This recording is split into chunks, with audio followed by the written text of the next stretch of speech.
Hey, this is Jason here from WA Building Movers. Today we want to talk about some hurricane preparation and specifically for small businesses. Lots of times when we're thinking about storms, we're most focused on our homes, of course, because that's our home.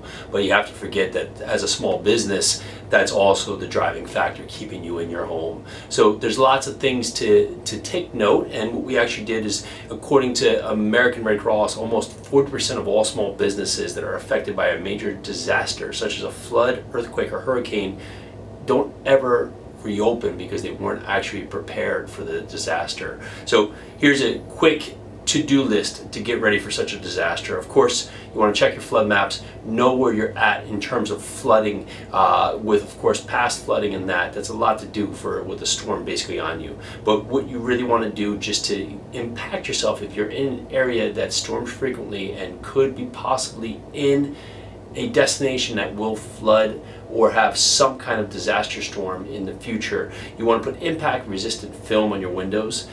Get a list of all vendors that you can think about, or individuals or companies that could be critical to your daily work. Next, prepare a list of companies that could possibly assist you with recovery efforts. The last thing you want to do is have something happen and then have to figure out who to call, especially if power lines are down and you're not having much access to information.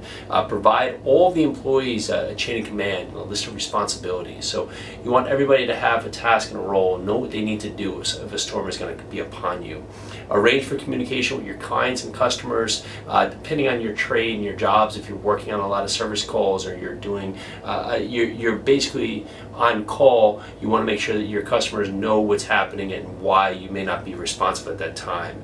You want to install emergency backup lights in case the power goes out, and also have a backup for all of your data. The last thing you want to do is have a list of all your records and that are in paper, and all of a sudden everything's washed out. So going into the cloud and the digital age, you want to have everything backed up so when the storm hits, you're not lost and losing everything and having a hard time getting back on your foot because you've lost all of your records.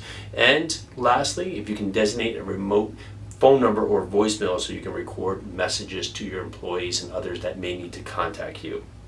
So that's a few steps that you can do to get prepared for a storm. Hopefully you don't have to get to this step, but if you are in an area that is known or could possibly have storms, doing these things now can save you a ton of headaches in the future.